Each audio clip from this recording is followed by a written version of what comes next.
Good afternoon, this is the Barrel Gang. The production of Bonnie and Clyde was filled with hidden arguments, shocking accidents, unexpected studio fights, and very real dangers that nearly shut the movie down. And believe it or not, the famous ending wasn't even the original plan. I'm an undertaker. So let's dig into weird and fascinating facts you never knew about Bonnie and Clyde. Number 1. Faye Dunaway was nearly blinded during filming.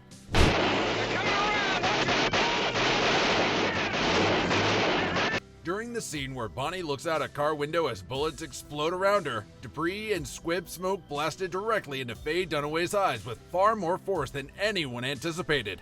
The explosion misfired slightly, sending burning dust and tiny fragments straight toward her face. She felt an instant sharp sting that caused her to cry out and forced the entire set to freeze. Production stopped immediately while a doctor was rushed in to examine her eyes for scratches, burns, or potential cornea damage. Thankfully, she escaped permanent injury, but the emotional shock lingered. And she wasn't the only cast member pushed into unexpectedly risky situations. Number 2. Warren Beatty insisted on doing his own dangerous driving. Well, I'm Miss Bonnie Parker, and this here's Mr. Clyde Barrow. We rob banks. Despite constant warnings from the studio and even the stunt team, Warren Beatty insisted on driving himself during several of the movie's wild chase scenes to give them a more authentic edge. The dusty Texas backroads were unpredictable, with deep ruts, sharp bends, and drop-offs that made every turn risky. At several points, the car skidded close enough to the edge of ditches that crews shouted for him to stop. But Beatty refused to stunt double, saying the realism was worth it. Meanwhile, unexpected controversies were building far outside the set. Number 3. Bonnie Parker's real family strongly disliked the movie. When the film hit theaters, several of Bonnie Parker's real-life relatives spoke out against how she was portrayed.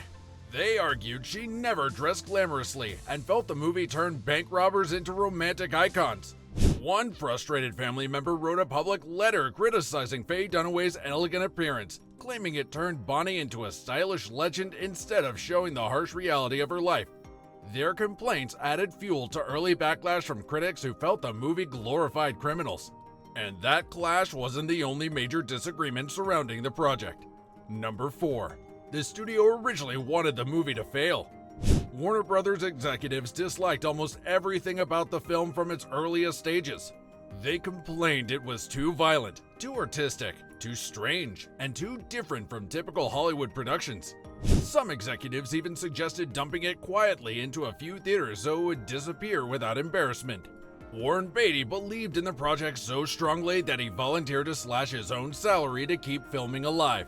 Ironically, the movie became a major cultural and commercial hit, proving the studio's early judgment completely wrong. But unusual decisions continue to shape production throughout filming. Number 5. Gene Wilder improvised his first major film scene out of fear. Gene Wilder had never acted in a movie before stepping onto the Bonnie and Clyde set to play Eugene. During the frantic kidnapping scene, his nerves were so intense that he blanked on several lines and instinctively began improvising his reactions. His anxious expressions and spontaneous dialogue were so authentic, the director loved them and kept the improvised moments in the final cut. Wilder later joked that his real-life panic blended perfectly with the panic his character was supposed to feel. And the realism didn't stop at acting choices.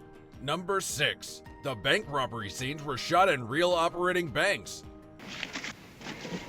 Alright. To make the robberies feel as believable as possible, the production team filmed inside real Texas banks that were still operating during business hours. Customers were asked to step aside while actors burst through the doors waving prop guns, but not everyone got the memo. Several locals panicked, thinking they were witnessing an actual robbery, and the confusion became so serious that police had to supervise every single take. The setup created unpredictable, chaotic atmosphere, but also delivered incredibly realistic footage. And not all realism came from the locations. Number 7. Clyde's machine gun was so heavy it kept pulling Beatty's belt down.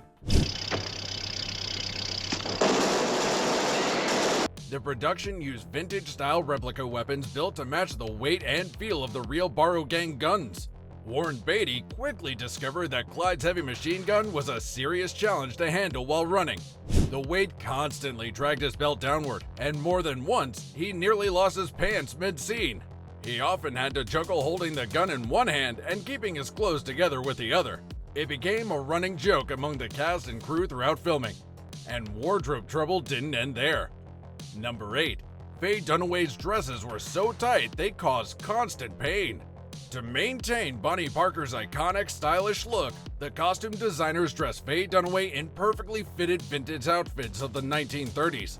The dresses were elegant but extremely restrictive, leaving her almost no room to bend or sit comfortably.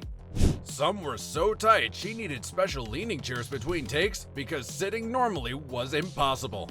Dunaway humorously called the wardrobe beautiful torture. Yet those very outfits became one of the recognizable elements of the film.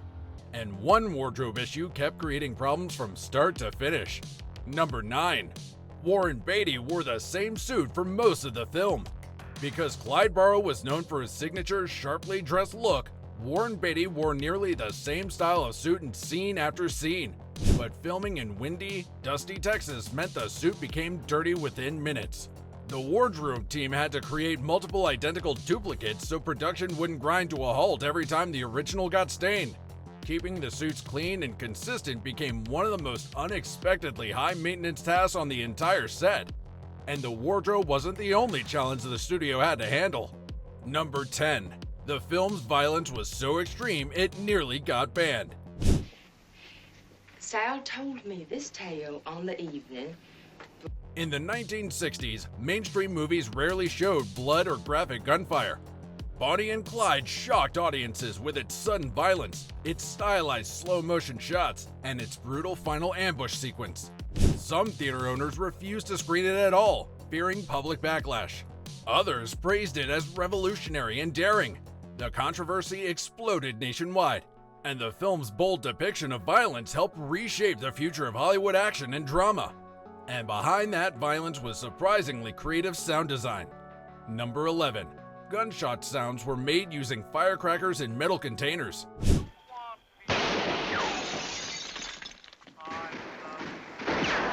Instead of relying on real firearm recordings, the sound designers experimented with placing firecrackers inside metal buckets, cans, and small barrels. The resulting echo created a sharp, aggressive crack that felt more dramatic than actual gunshots. They later layered additional effects to give the sound even more punch. This unconventional method helped define the gritty, punchy auditory style that made the movie's gunfight so memorable. And special effects became even more intense for the final scene. Number 12. Over 100 hidden squibs were placed inside the car for the final scene. The climactic ambush required one of the most complex squib setups of its time. More than 100 tiny explosive charges were carefully hidden inside the car, under seats, behind metal panels, and even on nearby props to simulate the barrage of bullets tearing everything apart. The timing had to be perfect because the crew wanted to film the entire sequence in a single take. They rehearsed for days to ensure nothing misfired. The result became one of cinema's most iconic endings ever captured. And even everyday conditions added to the production struggles. This groundbreaking movie was full of unusual and surprising behind-the-scenes stories. Thanks for watching, and don't forget to subscribe. See you in the next deep dive.